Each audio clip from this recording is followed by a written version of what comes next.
இது அம்மா plants and cooking.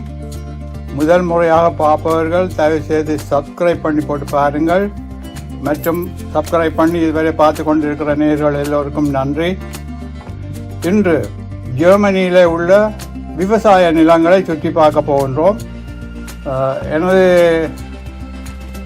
வலைத்தளத்திலே நிறைய பேர் இலங்கை இந்தியாவிலிருந்து பார்க்கிறீர்கள். நீங்கள் இதுவரை அறிந்திராத சில விஷயங்களை நான் உங்களுக்கு இந்த ஜெர்மன் விவசாய நிலங்களில் இருந்து தரப்போகின்றேன். பார்த்து மகிழுங்கள். இது அம்மா பிளான்ஸ் அண்ட் குக்கிங். எல்லோரும் சப்ஸ்கிரைப் பண்ணுங்க, ஷேர் பண்ணுங்க, கமெண்ட் பண்ணுங்க. உங்கள் கருத்துக்களை எங்களுக்கு தெரிவிங்க. நன்றி.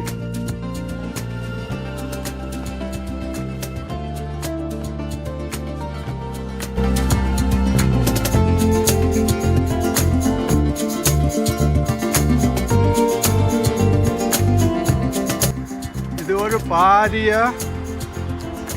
கோதுமை வயல், பெரிய பண்ணக்காரருடைய கோதுமை வயல். இது உருளைக்கிழங்கு. இதுதான் அந்த ஸ்பாகல் என்று சொல்லக்கூடியது. இது ஒரு பாரிய கோதுமை வயல்.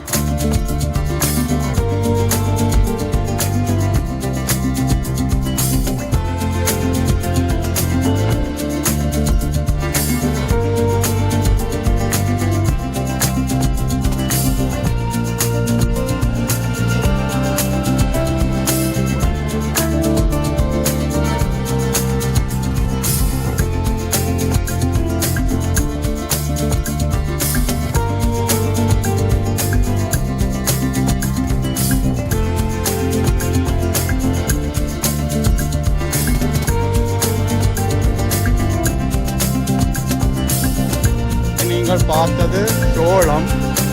மெஷினால தான் விதைத்து கொண்டு போவார்கள். பாருங்கள் எவ்வளோ நேராக இருக்கின்றது என்று.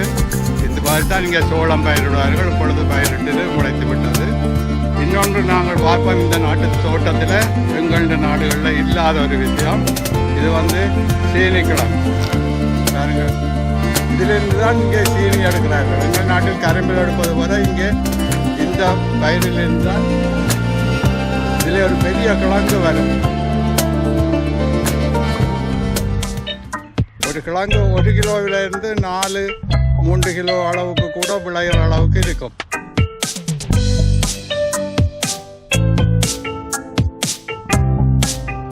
பாருங்கள், மெஷின் விதைப்பு எவ்வளோ அழகாக இருக்கின்றது. இப்படித்தான் இங்கே பண்ணை தோட்டங்கள். இதெல்லாம் சீனிக்கிழங்கு.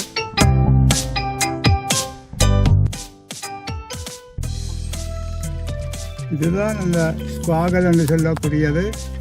மூடின வழிதான் நட்டோட உள்ளுக்கு விதைத்திருப்பார்கள். இப்பொழுது வெளியிலே முளை வருவதற்கு முன்பு அதை கிண்டி கிண்டி எடுப்பார்கள். ஏனென்றால் அது வெளியிலே முளை வந்தால் அது முத்தி விடும். அதற்காக சொப்டாக இருக்கு. நான் உங்களுக்கு அந்த ஸ்பாகலுடைய படமும் இணைக்கின்றேன்.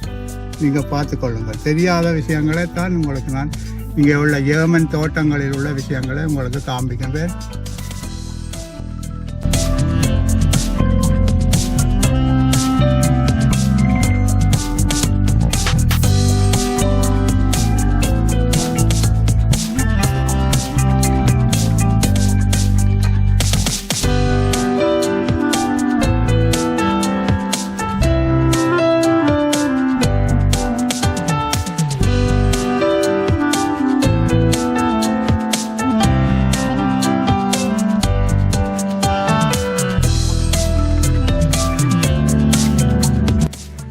சமையல் எண்ணெய்க்குரிய அந்த தானியம் விளையிறது.